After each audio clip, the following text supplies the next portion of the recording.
In the early days of June in the year 793 AD, a group of Vikings set sail from the opposite shore of the North Sea and attacked the monastery of St. Cuthbert on the Wind Farm Island in the east of England, with their sails open. Many of the monks were killed, and valuable items were plundered, leaving the monastery engulfed in flames. While it was known that Vikings had conducted some attacks on England and Ireland before this event, the targeting of a monastery had a profound shock effect on Europe at that time. Historians today consider this bloody attack as the beginning of the Viking Age, during which the Vikings would disrupt various parts of Europe for the next few centuries. Gradually, from 865 onwards, England was invaded and came under the rule of a Danish king in the early 11th century. In what is now known as Normandy in France, a semi-independent Norman rule was established. The traces of Vikings were evident from the North Atlantic to the busiest ports in the Mediterranean. However, the officially recognized end of the Viking Age came in 1066 during an unsuccessful invasion attempt of England led by a Viking leader named Errol, who died in the process. Over time, these historical events turned into legends, and in the 13th and 14th centuries, epic poems were written in various North European countries, especially Iceland, narrating the mythical exploits of the Viking Age. Some of these poems tell the story of a king who ruled over Sweden and Denmark and raided England, a king who was known to have reigned over France. These tales are the legendary sagas of Ragnar Lothbrok, a mythical Viking king whose lineage is described as ruling Sweden and Denmark in peace for many years. Most of these sagas are narrated by Ragnar Lothbrok. According to the sagas, the great king descended from Ragnar, named Ivar, has a story filled with heroism. While ruling Sweden and Denmark bound by the light of the moon, Ivar marries Audun, the daughter of a Slavic kingdom, in a marriage ceremony involving bulls. The two children born from this marriage, Harald and Ver, continue Ivar's legacy. After Ivar's death, his son Sigurda Ring succeeds him. While becoming the king of Denmark after Ivar's death, Sigurda's nephew, Sigurda, becomes the king of Sweden. The sagas provide limited information about a period that ruled in Switzerland under the Dance of the Wolf. Unfortunately, more details about this period are not available. This situation does not last long, and in the Bravo-Vala war between the two sides, Harald loses both his army and his life. Denmark and Sweden unite under a single ruler once again.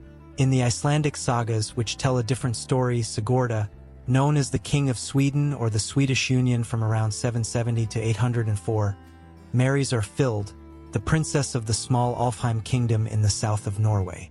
From this marriage, a child named Ragnar Lothbrok is born. The life of Ragnar Lothbrok is portrayed in sagas that focus more on his private life than his wars or heroics. In these sagas filled with legendary heroic stories, the women Sigurda married are depicted as characters with extraordinary qualities. His first wife, who earned the right to marry by killing a wild bear, enriches the sagas with subsequent marriages. Another important detail is Sigurda's son Lagertha, who participated in raiding expeditions overseas but is only mentioned in a Danish history from the 12th century. This detail has led historians to approach Lagertha's historical reality with skepticism. Sigurda's third wife, Asla, the dragon slayer who is the subject of the most vivid love story in the Scandinavian world, and the warrior and scorpion's anniversary daughter, is portrayed in sagas. Ragnar had at least 8 children from these marriages, including famous figures like Ivar and Halfdanefisi. According to the Lothbrok saga written by the Aryans in the 13th century, these celebrities turn into famous Viking warriors when they grow up. Over time, these heroic deeds are overshadowed by the fame of the children, and as the Scandinavians spread, the stories of their heroics are told in sagas. However, this situation leads Ragnar to resentment, and in the end, he leaves Islaminovia with his most trusted men on 3 ships. His goal is to invade England with a small number of men and regain his former glory. However, this expedition turns into a complete disaster. Ella, the ruler of the Northumbria kingdom in the north of England, captures Ragnar, who had personal animosity towards him, and throws him into a pit full of snakes. Ella, who has witnessed the famous heroics of Ragnar's king for years and believes that no weapon can kill him, becomes the target of wrath and hatred of Ragnar's sons. Filled with anger and hatred, Ragnar's sons set sail towards England with thousands of men and hundreds of ships to avenge their father, launching a campaign against Ella and throwing Ragnar into a pit full of snakes. With these actions, within a few years, the Vikings will seize a large part of England. This event is also mentioned in the Ragnar saga, which tells a similar story in Icelandic sagas and epic poems. However, the Ragnar saga is adorned with fantastical elements typical of medieval heroic tales. For example, some sources claim that Ragnar obtained the treasure by battling a dragon. Such fantastic narratives have led historians to doubt the reality of Ragnar rather than the reality of his story. Additionally, considering that these sagas were written about 300 years after Ragnar's supposed lifetime, it becomes clear how challenging it is to extract a historical figure from the tales. Tracking the real story of Ragnar Lothbrok and distinguishing between legend and reality is a daunting task. However, as a starting point, it is necessary to examine records in medieval sources regarding Ragnar's sons.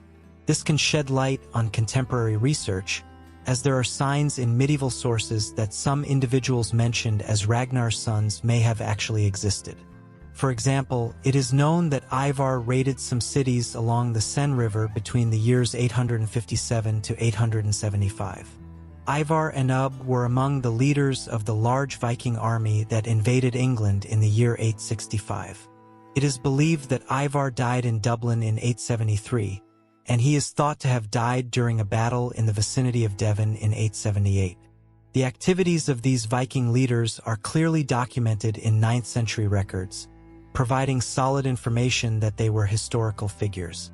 However, when we compare the epic sagas with historical records, we encounter a problem. In the sagas, these Viking leaders who terrorized medieval Europe are depicted as the sons of Ragnar. It is important to note that sagas often have a tendency to exaggerate or mythologize events. Therefore, finding precise information about the real life of Ragnar and distinguishing it from the sagas can be a challenging task. 9th century Anglo-Saxon and Frankish records do not provide any information about the fathers of historical figures like Ivar, Halfdan, and Sigurd. Furthermore, these records describe them as independent war leaders, with no confirming record of them being brothers. There is no conclusive evidence of their sibling relationship, and sources define them as independent leaders. To understand how this situation developed over the years, it is necessary to trace historical records. The earliest historical record is a manuscript written around 1070 by William, a Norman historian. William mentions that the father of the famous Viking king is a man named Lothbrok. However, this record does not provide further details about who Lothbrok was or specifics about Ragnar Lothbrok's life. A few years later, a historian named Adam of Bremen writes that the ruthless King Ivar, who invaded England, had Lothbrok as his father. However, this record also lacks details or confirming information. These documents indicate the lack of clear information about Ragnar Lothbrok's life, revealing that he has become a legendary figure over time. By the 1120s, an Icelandic writer first uses the name Ragnar Lothbrok in conjunction with an orgy.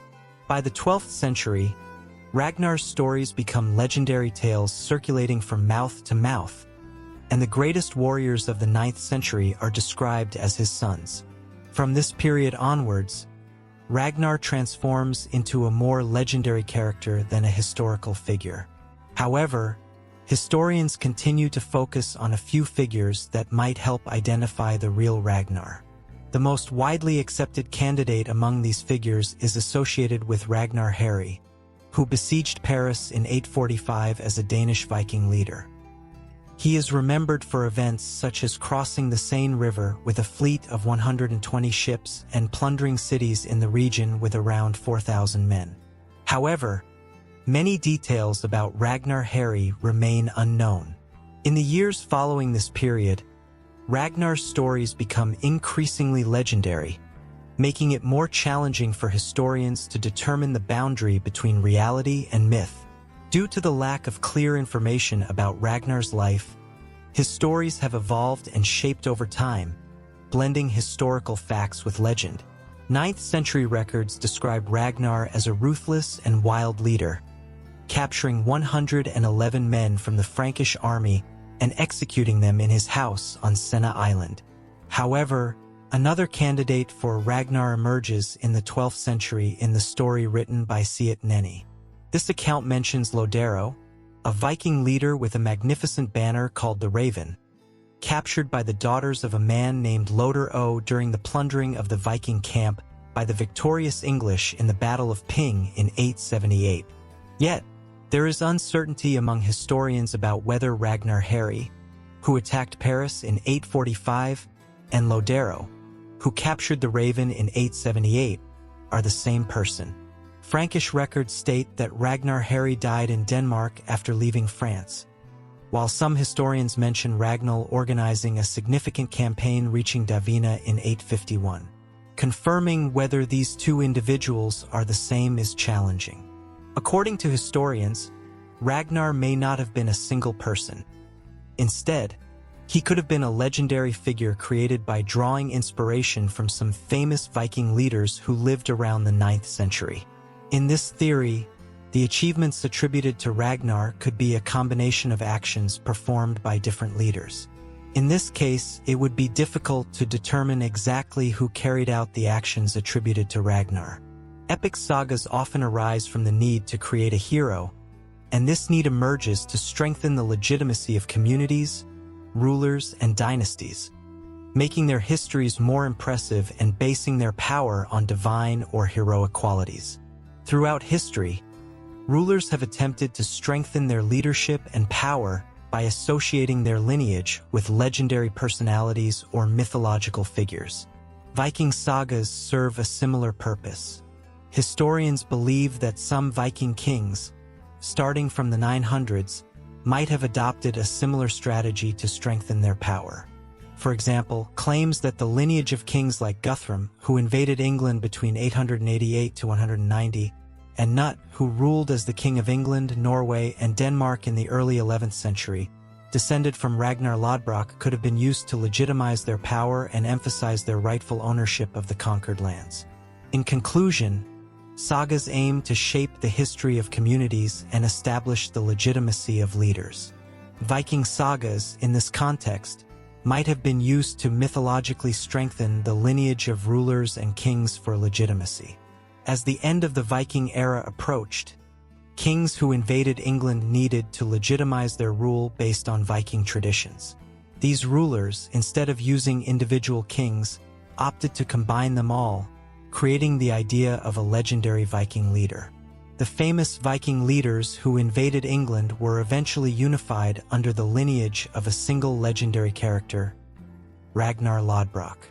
However, the question of whether Ragnar Lothbrok was a real historical figure remains uncertain to this day. Existing data does not allow us to make a definitive judgment about how much of Ragnar's story is true and how much is a legend. Historians, rather than focusing on the reality of Ragnar, adopt a skeptical attitude towards the truth of his story. This situation indicates that the figure we know as Ragnar has largely transformed into a legendary character in modern times.